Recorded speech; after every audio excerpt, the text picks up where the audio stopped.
Well, good day, viewers. Today we have a 2010 Dodge Journey. It's in here for a fuel leak.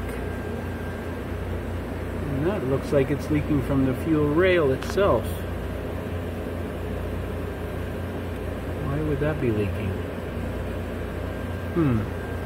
Let's blow that off. Yeah, it's definitely leaking from the... Yeah.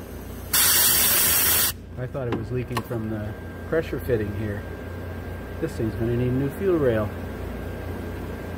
Oh my goodness. Every time I see these cords hanging off like this, I know that it's going to fail.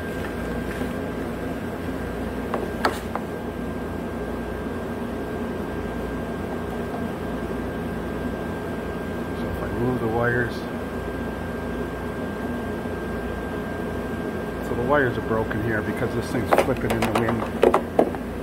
So it needs a new block heater cord end. So we're back working on this Journey, and here's an update. This fuel rail is leaking at the factory joint between the pipe and the fuel rail. The part is discontinued. It's been discontinued since February of 2020. No longer available from the dealer, and it's not available aftermarket, so the only source would be used. So my thought process here is to take it apart, and it has to come out anyways. Pull the injectors out of it, blow the gasoline out of it, and maybe we can weld it, because it's barely leaking, and then we'll pressure test it before we put it back together completely. So start by removing the air induction system, hose clamp here, fresh air PCV hose here, disconnect the throttle body control and the mass airflow, no, not a mass airflow sensor, MAP sensor up here. Take the brace off the throttle body, and we're going to remove the intake manifold, so that means we've got to take off the vacuum lines here and the EGR tube, and disconnect connectors at the other end. Pull the two self-tapping bolts out of the EGR, and this one just pivoted down on the EGR valve, so it just came out like so. Just pivot out of the way. The vacuum lines are off. Now there's a bolt on either side of the back of the intake manifold holding the intake manifold brace at the back. So there are two 8mm bolts to a bracket, one on each side at the back. You can just see the handle of my 1/4" ratchet, 13mm heads on them. One on that side over there, and one at the back over here. Those have to be removed. So there we have the intake manifold off, and you can see those two brackets, one right there and one right there, and they attach here to this bolt and this one underneath here, which is kind of a challenge to get to, but 1/4" drive ratchet, flex headed. There's the two bolts. Now we're ready to disconnect some electrical connectors, but before we go any further, we're going to stuff some rags and paper towels in these intake ports. So to disconnect the electrical connectors on the injectors, pull up on this little red release lock tab. They should just pull up. Sure, that one doesn't want to come off. Let's try this one.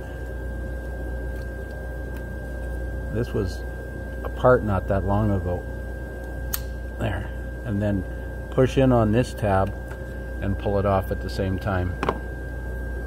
So once you get all the electrical connectors unplugged from the alternator and the injectors and the ignition coils, and pull the push pins out of the valve cover here, you can tuck the harness back like that and fold this one back. Disconnect the fuel line. To do that, just squeeze these two release tabs and wiggle the line off. Be careful because it'll be pressurized. This one had leaked out of here, so we're ready now to remove the bolts that hold the fuel rail in. There's 4 bolts, 1, 2, 3, 4, and pull the fuel rail off. But before we do that, we're going to blow some compressed air around the injectors to make sure there's no debris in there.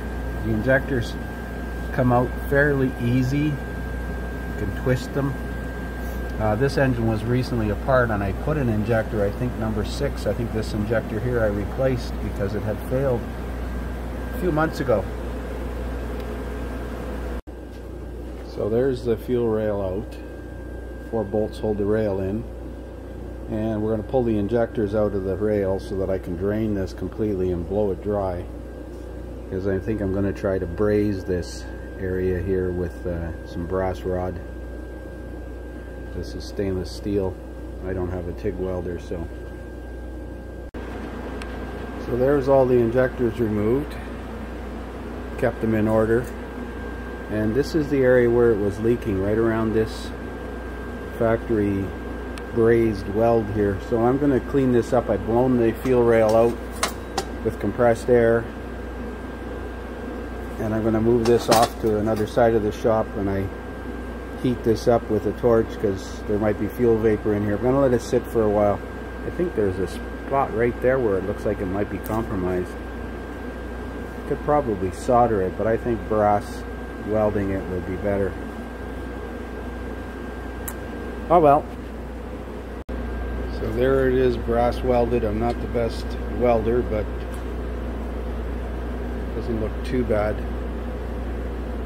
I'm going to put the rail back on, and I'm going to pressurize it with air pressure and put some soapy water on it, make sure it's not leaking. I don't want to fill it with gasoline and have to drain it again.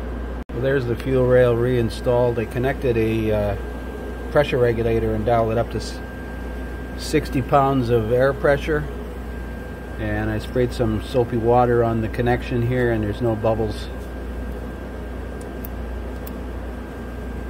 So we're going to put it back together now. So there it is, back together and running. The intake gasket is reusable. As I mentioned, I had this out about 3 months ago to put an injector in it because one of the injectors had failed, and I had checked the coils and the plugs at that time. They were recently replaced. So that's it for now. And we have some tranny cooler lines coming in for this thing, but the fuel line is no longer leaking where it was going into that factory rail. Thanks for watching.